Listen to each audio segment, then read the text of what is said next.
Hello students, मैं Beena, assistant professor of economics, government college Behror, BA part 3 economics की इस class में आपका हार्दिक स्वागत करती हूं। इस वीडियो में हम आपके पेपर 1 के टॉपिक मुद्रा परिमाण सिद्धांत क्वांटिटी थ्योरी ऑफ मनी की स्टडी करेंगे। इस वीडियो में हम मुद्रा परिमाण सिद्धांत का उद्गम, मुद्रा परिमाण सिद्धांत के विभिन्न दृष्टिकोण तथा फिशर के मुद्रा परिमाण सिद्धांत की व्याख्या करेंगे। तो फर्स्टली हम देख लेते हैं कि मुद्रा परिमाण सिद्धांत का या क्वांटिटी थ्योरी ऑफ मनी का उद्गम कैसे हुआ या इसका ओरिजिन कैसे हुआ। तो देखिए, मुद्रा परिमाण सिद्धांत मुद्रा मूल्य निर्धारण का एक महत्वपूर्ण सिद्धांत है। यह तो स्पष्ट रूप से नहीं कहा जा सकता कि सिद्धांत का सर्वप्रथम प्रतिपादन किसने किया, लेकिन सामान्यतः यह माना जाता है कि इटली के अर्थशास्त्री दीवान जेठी ने सर्वप्रथम इस सिद्धांत को प्रस्तुत किया, किंतु इसे विशुद्ध रूप में प्रतिपादित करने का श्रेय डेविड ह्यूम को जाता है, जिन्होंने 1752 में इसकी व्याख्या की। तो ये तो मुद्रा परिमाण सिद्धांत का उद्गम हुआ कि इसको सर्वप्रथम किसने शुरू किया और इसकी शुरुआत कहाँ से हुई। लेकिन ये मुद्रा परिमाण सिद्धांत होता क्या है? तो देखिए, जो मुद्रा परिमाण सिद्धांत है वो मुद्रा की पूर्ति यानी मनी सप्लाई, उत्पादन यानी प्रोडक्शन तथा कीमत स्तर यानी प्राइस लेवल के पारस्परिक संबंध की व्याख्या करता है, यानी इनके बीच में विद्यमान इंटर रिलेशनशिप को एक्सप्लेन करता है। नेक्स्ट हम देखते हैं कि जो मुद्रा परिमाण सिद्धांत के विभिन्न दृष्टिकोण हैं वो कौन कौन से हैं। तो देखिए, वैसे तो मुद्रा परिमाण सिद्धांत के कई दृष्टिकोण हैं, लेकिन आपके सिलेबस में सिर्फ 3 दृष्टिकोण ही मेंशन किए गए हैं, इसलिए हम इन 3 दृष्टिकोणों की ही स्टडी करेंगे। फर्स्ट है इसमें नगद आदान प्रदान दृष्टिकोण, कैश ट्रांजैक्शन अप्रोच। इसे हम फिशर के मुद्रा परिमाण सिद्धांत के नाम से भी जानते हैं, क्योंकि अमेरिका के सुप्रसिद्ध अर्थशास्त्री फिशर ने ही इस सिद्धांत को वैज्ञानिक और व्यावहारिक रूप प्रदान किया था। ये सिद्धांत अमेरिका में बहुत लोकप्रिय हुआ है। सेकंड है आपका कैश बैलेंस अप्रोच, नगद संचयन दृष्टिकोण। इसे हम कैम्ब्रिज का मुद्रा परिमाण सिद्धांत भी कहते हैं, क्योंकि इस सिद्धांत का प्रतिपादन इंग्लैंड के कैम्ब्रिज विश्वविद्यालय के अर्थशास्त्रियों मार्शल, पिगू, रॉबर्टसन आदि ने किया है। नेक्स्ट है आपका आय व्यय दृष्टिकोण, इनकम एक्सपेंडिचर अप्रोच। इस सिद्धांत का प्रतिपादन प्रोफेसर किन्स ने किया है, इसलिए हम इसे किन्स का मुद्रा परिमाण सिद्धांत भी कहते हैं।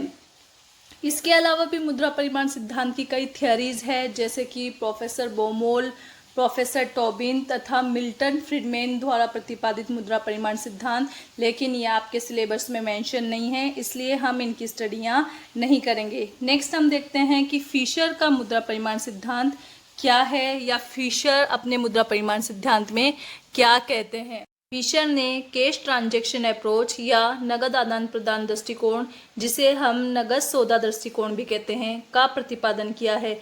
इस सिद्धांत का समर्थन प्रतिष्ठित अर्थशास्त्रियों David Hume, Adam Smith, David Ricardo आदि ने भी किया था, लेकिन इस सिद्धांत को एक वैज्ञानिक और व्यावहारिक रूप प्रदान कर इसे अधिक लोकप्रिय बनाने का श्रेय अमेरिका के सुप्रसिद्ध अर्थशास्त्री प्रोफेसर इरविंग फिशर को है। इसीलिए इसे हम फिशर के मुद्रा परिमाण सिद्धांत के नाम से भी जानते हैं।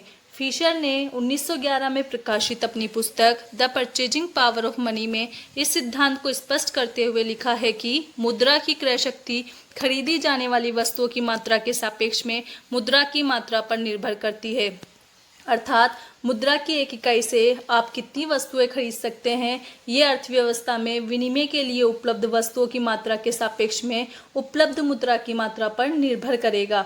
इस प्रकार यदि मुद्रा की मात्रा उससे विनिमय की जाने वाली वस्तुओं की अपेक्षा अधिक है तो सामान्य कीमत स्तर ऊंचा माना जाएगा और मुद्रा का मूल्य नीचा माना जाएगा, अर्थात मुद्रा की क्रय शक्ति कम होगी।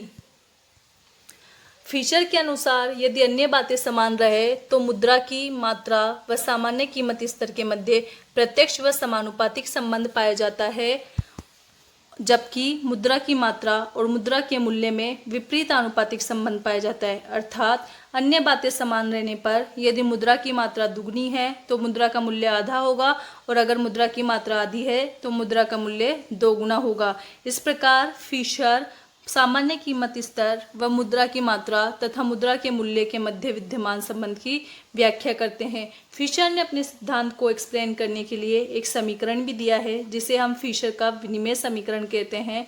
फिशर के अनुसार प्राचीन अर्थशास्त्रियों ने इस मिथ्या एवं भ्रमपूर्ण मान्यता को मान रखा था कि मुद्रा का परिमाण वैधानिक मुद्रा और उसकी चलन गति पर ही निर्भर करता है। फिशर के अनुसार मुद्रा की कुल पूर्ति में केवल वैधानिक मुद्रा और उसकी चलन गति ही समावेशित नहीं होती, बल्कि इसके साथ ही साथ साख मुद्रा और उसकी चलन गति का भी समावेश होता है। और मुद्रा की मांग व्यापार की मात्रा पर निर्भर करती है और इनके द्वारा कीमत स्तर निर्धारित होता है। फिशर ने अपने सिद्धांत को समझाने के लिए जो बीजगणितीय समीकरण दिया है उसे हम निम्न प्रकार से व्यक्त कर सकते हैं। P = mv plus m dash v dash upon t। यहाँ जो P है वो जनरल प्राइस लेवल है यानी सामान्य कीमत स्तर है, m है प्रचलन में वैधानिक मुद्रा की कुल मात्रा और v है वैधानिक मुद्रा की चलन गति, m डैश है प्रचलन में साख मुद्रा की कुल मात्रा और v डैश है साख मुद्रा की चलन गति और यहाँ t है कुल व्यापार की मात्रा।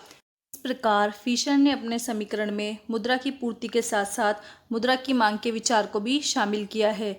यहाँ mv plus m dash v dash मुद्रा की पूर्ति को व्यक्त करता है तथा pt मुद्रा की मांग को व्यक्त करता है। इस प्रकार संतुलन की स्थिति में मुद्रा की पूर्ति बराबर मुद्रा की मांग अर्थात mv plus m dash v dash बराबर होगा pt के। फिशर ने उपयुक्त सूत्र की व्याख्या करते हुए बताया है कि मुद्रा की मात्रा व सामान्य कीमत स्तर के मध्य प्रत्यक्ष व समानुपातिक संबंध पाया जाता है, जबकि मुद्रा की मात्रा और मुद्रा के मूल्य में विपरीत आनुपातिक संबंध पाया जाता है। लेकिन यह कंडीशन यह है कि मुद्रा का प्रचलन वेग, जिसमें कि वैधानिक मुद्रा का प्रचलन वेग v तथा साख मुद्रा का चलन वेग v डैश दोनों शामिल होते हैं, वो स्थिर होने चाहिए। इसके साथ ही साथ कुल सौदों या व्यापार की मात्रा जिसे हम टी द्वारा व्यक्त करते हैं वो भी स्थिर होना चाहिए। फिशर ने अपने मुद्रा परिमाण सिद्धांत को रेखाचित्र द्वारा भी स्पष्ट किया है। इस संदर्भ में हम दो रेखाचित्र का प्रयोग करते हैं। फर्स्ट रेखाचित्र मुद्रा की मात्रा व सामान्य कीमत स्तर में प्रत्यक्ष समानुपातिक संबंध को व्यक्त करता है तथा सेकंड रेखाचित्र मुद्रा की मात्रा व मुद्रा के मूल्य में विपरीत आनुपातिक संबंध को व्यक्त करता है। फर्स्टली हम देख लेते हैं मुद्रा की मात्रा व सामान्य कीमत स्तर में संबंध। यहाँ जो डायग्राम दिखाया गया है इसमें OM अक्ष पर मुद्रा की मात्रा तथा OP अक्ष पर प्राइस लेवल को दर्शाया गया है। OM सरल रेखा है जो कि मुद्रा की पूर्ति व सामान्य कीमत स्तर के मध्य संबंध को व्यक्त करती है। प्रारंभिक स्थिति में मुद्रा की मात्रा M1 है तथा सामान्य कीमत स्तर P1 है। अब यदि मुद्रा की मात्रा M1 से बढ़कर M2 हो जाती है तो सामान्य कीमत स्तर भी P1 से बढ़कर P2 हो जाएगा।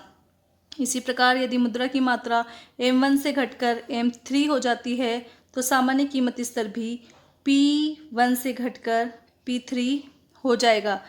रेखाचित्र से स्पष्ट है कि मुद्रा की मात्रा तथा सामान्य कीमत स्तर के मध्य प्रत्यक्ष अनुपातिक संबंध पाया जाता है, अर्थात मुद्रा की मात्रा के घटने से सामान्य कीमत स्तर भी घट जाता है तथा मुद्रा की मात्रा के बढ़ने पर सामान्य कीमत स्तर भी बढ़ जाता है तथा इन दोनों वेरिएबल्स में समान अनुपात में परिवर्तन होता है, अर्थात जिस अनुपात में मुद्रा की मात्रा बढ़ती है कीमत स्तर भी उसी अनुपात में बढ़ता है। इसके अलावा जिस अनुपात में मुद्रा की मात्रा घटती है कीमत स्तर भी उसी अनुपात में घट जाता है। नेक्स्ट हम देखेंगे मुद्रा की मात्रा व मुद्रा के मूल्य में संबंध। यहाँ जो डायग्राम शो किया गया है वो मुद्रा की मात्रा व मुद्रा के मूल्य में संबंध को व्यक्त कर रहा है। यहाँ OX अक्ष पर मुद्रा की मात्रा तथा OY अक्ष पर मुद्रा के मूल्य को व्यक्त किया गया है। प्रारंभिक सिचुएशन में मुद्रा की मात्रा M है और इस स्थिति में मुद्रा का मूल्य है 1/P। अब यदि मुद्रा की मात्रा M से बढ़कर 2M हो जाती है, यहाँ मुद्रा की मात्रा M से बढ़कर 2M हो गई है, इस सिचुएशन में जो मुद्रा का मूल्य है वो 1/P से घटकर 1/2P हो जाएगा। इसी प्रकार यदि मुद्रा की मात्रा बढ़कर 4M हो जाती है तो इस सिचुएशन में जो मुद्रा का मूल्य है वो घटकर और भी कम 1/4P हो जाएगा, जैसा कि रेखा चित्र में आपको दिखाई दे रहा है। इस प्रकार जो तीन बिंदु हमें वक्र पर प्राप्त हुए हैं A, B व C, इन बिंदुओं को मिलाने पर हमें एक वक्र प्राप्त होता है। जैसे कि इस वक्र को हम नाम दे सकते हैं TR नाम हम दे देते हैं तो ये जो वक्र है उसे हम आयताकार अतिपरिवलय वक्र या रेक्टेंगुलर हाइपरबोला कहते हैं, क्योंकि इसके प्रत्येक बिंदु पर कुल क्षेत्र समान होता है। जैसे कि अगर हम देखें ए बिंदु पर, तो ए बिंदु पर कुल क्षेत्रफल है 1/p × m बराबर m/p। इसी प्रकार से जो बी बिंदु है वहाँ क्षेत्रफल है 1/2p × 2m बराबर आपका 2 से 2 कैंसिल m/p। इसी प्रकार जो सी बिंदु है वहाँ क्षेत्रफल है आपका 1/4p × 4m, 4 से 4 कैंसिल बराबर m/p।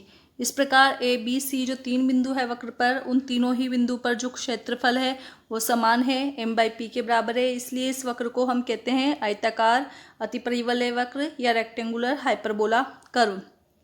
ये डायग्राम मुद्रा की मात्रा व मुद्रा के मूल्य में विपरीत आनुपातिक संबंध को व्यक्त करता है, अर्थात मुद्रा की मात्रा के बढ़ने पर मुद्रा का मूल्य घट जाता है तथा मुद्रा की मात्रा के घटने पर मुद्रा का मूल्य बढ़ जाता है। इस प्रकार उपर्युक्त दोनों डायग्राम फिशर के मुद्रा परिमाण सिद्धांत के कथन कि मुद्रा की मात्रा व सामान्य कीमत स्तर के मध्य प्रत्यक्ष समानुपातिक संबंध पाया जाता है और मुद्रा की मात्रा व मुद्रा के मूल्य में विपरीत आनुपातिक संबंध पाया जाता है को स्पष्ट करते हैं। इस वीडियो में सिर्फ इतना ही। नेक्स्ट वीडियो में हम देखेंगे कि फिशर के मुद्रा परिमाण सिद्धांत की मान्यताएं क्या है। इसके अलावा फिशर के सिद्धांत में क्या कमियां रह गई है, अर्थात उसकी आलोचना के क्या बिंदु है। Thank you.